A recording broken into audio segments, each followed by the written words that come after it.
اے دختر یروشلم، یروشلم کی بیٹی، دیکھ تیرا بادشاہ تیرے پاس آتا ہے۔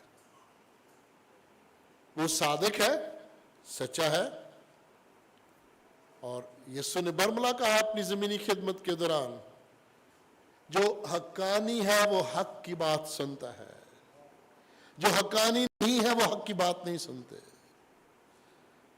حق اور سچ کی بات صرف حق اور سچ کی تمیز کرنے والے، اس پر ایمان رکھنے والے ہی سنتے ہیں، اور نجات اس کے ہاتھ میں ہے۔ کسی ایسے نبی کے بارے میں جن کا ذکر بائبل مقدس میں ہے، یہ نہیں کہا گیا کہ وہ حق اور سچ کا مجسمہ ہے یا نجات ان کے ہاتھ میں ہے، بلکہ داؤد بادشاہ جو نبی بھی ہے اور شاعر بھی ہے اور جرنیل بھی ہے اور انبیاء اکبر میں اس کا ذکر ہے، وہ بھی برملا کہتا ہے مینوں وچ گناہ دے جمیا میری مائی۔ تو بائبل مقدس کے انبیاء یہ دعویٰ نہیں کرتے کہ وہ حقانی ہے یا وہ سچ مچ انصاف سے حکومت کرتے ہیں۔ داؤد بادشاہ بھی اپنی حکومت میں انصاف نہ دے سکا، جب اس نے کہا کہ جس نے اس غریب خاندان کی اس بھیڑ کے بچے کو ذبح کر لیا ہے وہ واجب القتل ہے، اور جب پتہ چلا کہ وہ تو ہے تو پھر اس کا انصاف جو ہے وہ لڑکھڑا جاتا ہے۔ پیاری بہنوں اور پیارے بھائیوں، آج جس بادشاہ کی بات ہم کرتے ہیں وہ داؤد سے بڑا ہے۔ نئے عہد نامہ میں بہت سارے لوگوں نے یسوع المسیح سے سوال کیا کہ کیا تو ہمارے باپ ابراہیم سے بڑا ہے؟ تو یسوع نے کہا میں بڑا ہوں۔ کوئی نبی ایسا دعویٰ نہیں کرتا، بلکہ بائبل مقدس کے انبیاء یہ کہتے ہیں ہمارے لیے بھی دعا کرنا، اور ہم جو موجودہ دور کے خادمین ہیں ہم بھی اپنے بہن بھائیوں سے، اپنی کلیسیا سے کہتے ہیں اور ایک دوسرے کے لیے دعا کریں، اور میں اکثر کہتا ہوں میرے لیے دعا کرنا، اور میرا ایمان ہے جب مقدسین ایک دوسرے کے لیے دعا کرتے ہیں تو خدا ان کی دعاؤں کو سنتا ہے۔ اور کلام مقدس میں سکھایا گیا ہے اے بھائیو ایک دوسرے کا بھلا چاہو، ایک دوسرے کے لیے دعا مانگو، تمہاری بد دعا سے کسی کو سزا نہیں ملتی، تم بس بھلا چاہو۔ خداوند جو منصف ہے وہ جب چاہے اس گنہگار کو سزا دے سکتا ہے۔ تمہاری بد دعا نہیں لگے گی، لوگ کہتے ہیں جی فلاں دی بد دعا لگ گئی۔ میری آنکھ جو دوسرا آپریشن ہوا نا تو ذرا تھوڑا ٹائم لگا، تو مجھے پتا ہے کچھ لوگ کیا کہتے ہیں پائی صاحب جی تو انہوں نظر لگ گئی ہے۔ میں کہا سجی آنکھوں نہیں نظر لگی، کھبی نو کیا لگی؟ یہ انسانی سوچ ہے، کم علمی ہے، لا علمی ہے، اور یہ لا علمی اور کم علمی ہے۔ ہم بادشاہوں کے بادشاہ کو پہچان ہی نہیں سکے، اور یسوع کو یہ کہنا پڑا اے دختر یروشلم دیکھ تیرا بادشاہ آتا ہے۔ بہتوں کو پتہ ہی نہیں تھا کہ یہ بادشاہ ہے، اور بادشاہ کا آنے کا انداز بھی بڑا عجیب ہے۔ اس دور میں بادشاہ آتے تھے گھوڑوں پر اور رتھوں پر، لوگ آگے آگے دوڑتے تھے، پیچھے اور رتھ اور گھوڑے، پتہ چلتا تھا کہ بادشاہ آ رہا ہے۔ آج کل بھی آپ جانتے ہیں بادشاہ جب آتا ہے، صدر اور وزیر اعظم جب آتا ہے، پوری عوام کو پتہ چل جاتا ہے کہ کوئی آ رہا ہے۔ اور یہاں کل کائنات کا خالق مالک جس کی بادشاہت کی انتہا نہیں اور جس کی بادشاہت نہ ختم ہونے والی ہے، وہ اپنے شاگردوں کو کہتا ہے جاؤ فلاں جگہ اور فلاں گلی میں جاؤ, وہاں گدھی کا ایک بچہ بندھا ہوا دیکھو گے, اور وہ کھول کے لے آؤ, اور اگر مالک پوچھے تو کہنا استاد کو اس کی ضرورت ہے. ذرا دیکھیے, ایک ایسا شخص جو اپنی خدمت میں روزانہ پیدل چلتا ہے اور تھکن اور گرد و غبار روز دیکھتا ہے, روز محسوس کرتا ہے, اس نے اپنی تھکن کی پرواہ نہیں کی, خدمت کو جاری رکھا مرتے دم تک. اسے پتا تھا کہ اب جب وہ یروشلم میں جا رہا ہے تو یہ اس کا آخری موقع ہے. اپنی موت سے, دنوی موت سے 5 دن پہلے وہ یروشلم میں جا رہا ہے. اب اسے لوگوں کی تعریفوں کی پرواہ نہیں ہے. وہ دنوی جلال کی بجائے اس عظیم جہاں کو دیکھ رہا ہے جو اس کی آنکھوں کے سامنے ہے. دنیاوی لوگ کہتے ہیں ہوشنا ہوشنا, جس کے معنی ہے مبارک ہے وہ جو خداوند کے نام سے آتا ہے, اور دوسرا معنی کیا ہے, آئے خداوند ہمیں ابھی بچا. یہ ہوشنا کے معنی. اور بہت سارے لوگ یہ سوچتے ہیں کہ آج جب یہ یسوع جو مردوں کو زندہ کرتا ہے یروشلم میں داخل ہو گیا ہے, تو یقیناً اب ہماری بادشاہت شروع ہونے والی ہے.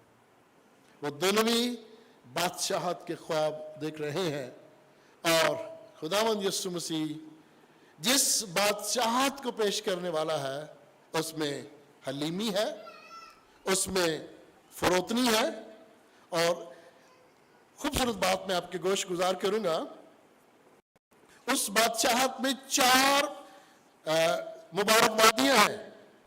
پہلی مبارکبادی اس میں کیا ہے, مبارک ہے وہ جو دل کے غریب ہے کیونکہ آسمان کی بادشاہی انہی کی ہے. اس میں تیسری مبارکبادی ہے, مبارک ہے وہ جو حلیم ہے کیونکہ زمین کے وارث ہوں گے. اس میں 7ویں مبارکبادی کیا ہے, مبارک ہیں وہ جو صلح کراتے ہیں کیونکہ وہ خدا کے بیٹے کہلائیں گے. اور اس میں 8ویں مبارکبادی یعنی یسوع کی اس آمد میں دیکھی جاتی ہے, دیکھی جا سکتی ہے, وہ ہے مبارک ہیں وہ جو راست بازی کے سبب سے ستائے گئے کیونکہ آسمان کی بادشاہی انہی کی ہے. خداوند یسوع مسیح کی اس آمد میں بہت سارے مضامین ایک ایک آیت پر ہم دے سکتے ہیں. یہاں اس کی آمد جس غریبانہ انداز سے ہوتی ہے وہ قابل غور ہے. اگر وہ گدھی پر سوار ہیں تو اس میں بھی ایک بھید ہے. اگر وہ گھوڑے پہ سوار ہوتے تو غریب عوام ان کے ساتھ کیسے چل سکتے تھے. گھوڑے کے ساتھ ساتھ چلنا مشکل ہوتا ہے, وہ تیز چلتا ہے, گدھی آہستہ آہستہ چلتی ہے.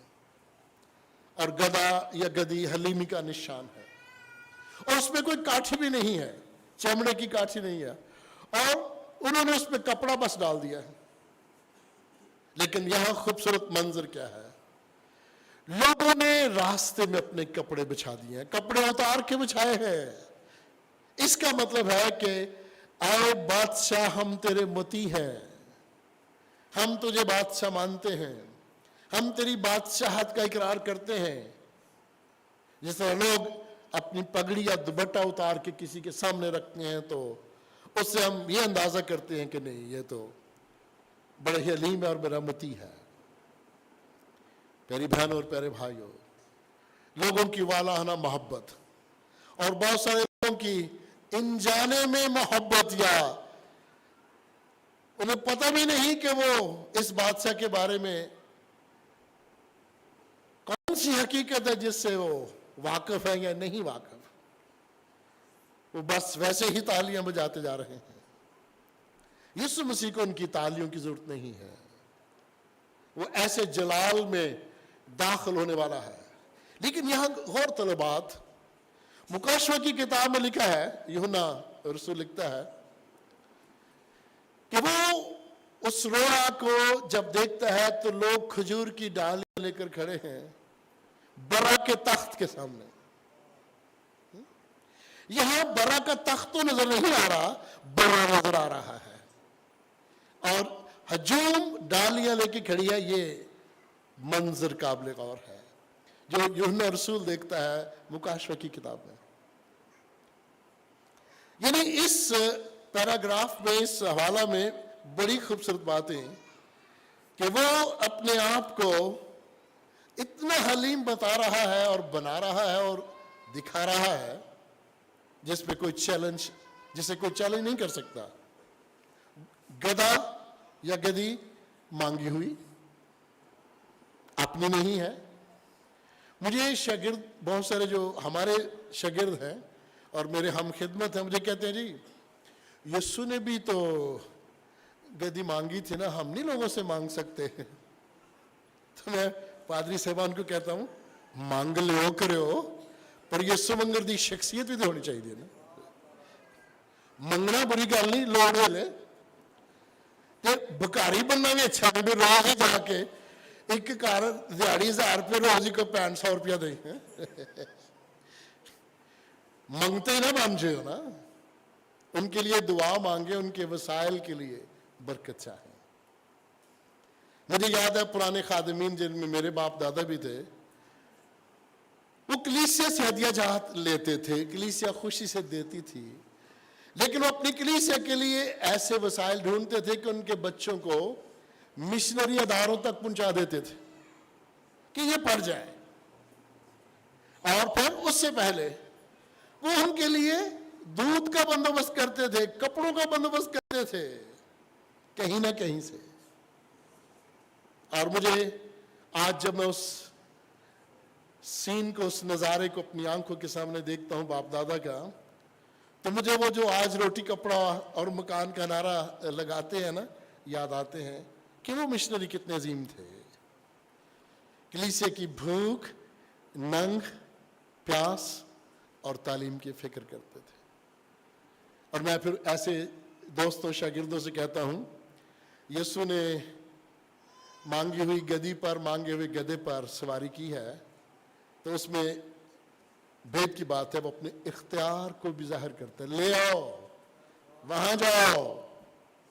اور اختیار کے ساتھ ایک اور بھید کی بات، مالک پوچھے تو کہنا کہ خداوند کو اس کی ضرورت ہے، یعنی مالک کی اجازت بھی شامل ہے بیچ میں۔ عزیزو، کلام مقدس میں بہت ساری ایسی باتیں ہیں جن میں تفسیر سمجھنا بہت ضروری ہے، تشریح سمجھنا بہت ضروری ہے۔ میں ابھی آپ کو ایک اور بات بتاؤں گا۔ میں نے انٹرنیٹ پہ ایک مسیحی خادم کا پیغام، اس کی ایک جھلکی سنی ہے، اور بہت سارے لوگوں نے اس جھلکی کو واٹس ایپ پہ بہت ساری جگہوں پہ بھیجا ہے۔ وہ خادم ایک تنظیم ہے جس کا نام ہے سیونتھ ڈے ایڈوینٹسٹ۔ ہفتہ کے روز وہ عبادت کرتے ہیں، اتوار کو نہیں کرتے۔ مسیح کے جھوٹنے کو اتنی ترجیح نہیں دیتے، وہ مسیح کی پیدائش کو بھی اتنی ترجیح نہیں دیتے۔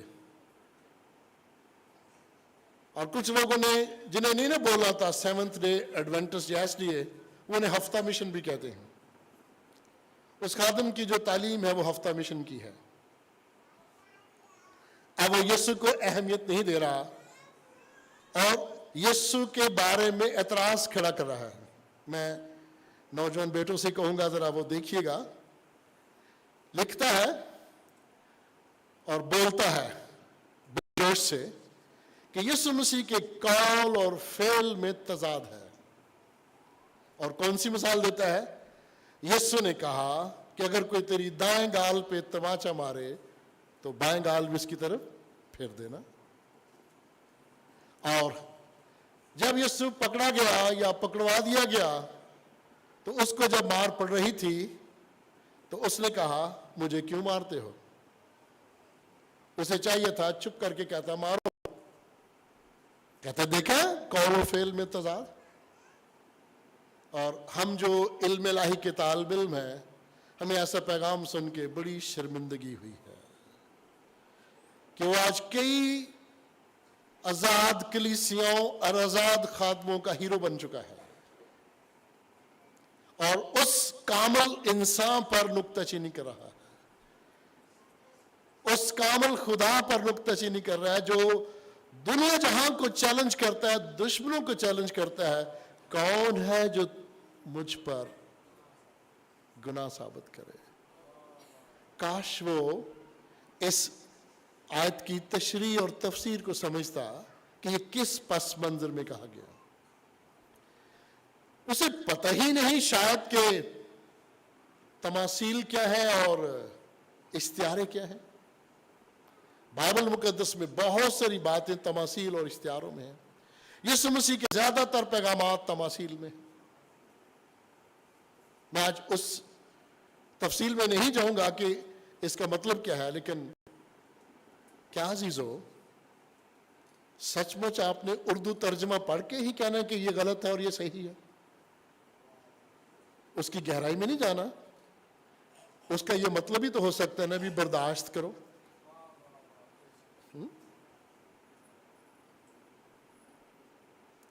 وہ بات استعارے میں بھی کہی جاتی ہے، آکھنا تینوں تے سنانا نونو، بہت ساری ایسی باتیں ہیں نا۔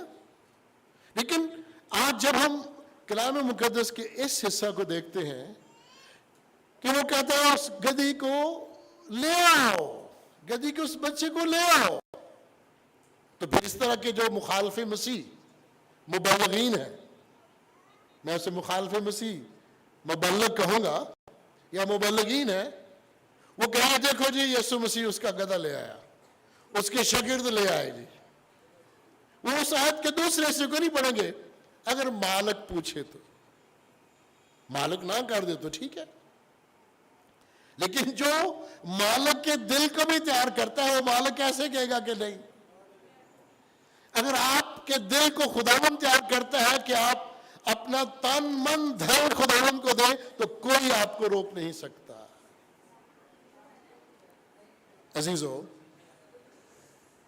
کھجور کی ڈالیاں لوگ اس وقت لے کر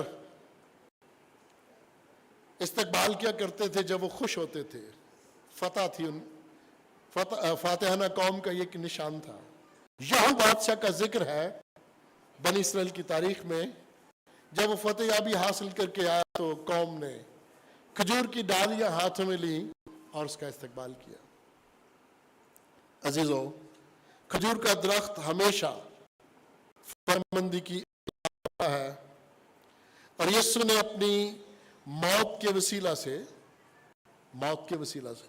حکومت والوں اور اختیار والوں پر فتح یابی حاصل کی، لیکن ابھی وہ کمر کس رہا تھا۔ اب کمر کسنے کا مطلب تیاری کرنا ہے۔ جب وہ کمر بند باندھتے ہیں نا تو اس کا مطلب ہے تیاری کرنا، لیکن مجھے ایسے محسوس ہوتا ہے جیسے اس نے فتح حاصل کر لی اور وہ کمر کا بند کھول رہا ہے، کر چکا۔ عزیزو، گدھی اور اس کے بچہ کی مثال زکریا نبی کی کتاب میں بھی ملتی ہے۔ نئے عہد نامہ میں کوئی ایسی بات نہیں جس کی تصدیق پرانے عہد نامہ میں نہ ہوتی ہو۔ اور پھر عزیزو، خوبصورت بات، خداوند یسوع مسیح نے ہمیں وہ نمونہ یہاں دیا جس پر آج تک ہم مکمل طور پر عمل نہیں کر سکے۔ نہ ہم اس حد تک حلیم ہیں، نہ اس حد تک فروتن ہیں۔ ہمارا اگر ہم بڑی کرسی پہ بیٹھ جائیں تو ہمارا انداز ہی متکبرانہ ہو جاتا ہے، تھوڑے سے پیسے زیادہ آ جائیں متکبر ہو جاتے ہیں، اچھی پوزیشن مل جائے متکبر ہو جاتے ہیں، غرور ہمیں بیٹھنے نہیں دیتا، مغرور ہو جاتے ہیں۔ پھر عزیزو، خداوند یسوع مسیح کی بادشاہت میں اس کی جو رعیت ہے، اس کی جو عوام ہے، اس میں عوام کا خون نہیں بہا۔ دنیا کے بہت سارے بادشاہوں کی تاریخ کو اٹھا کے دیکھ لیں، عوام و ناس کی قربانیاں ہیں، خون بہا ہے ان کا،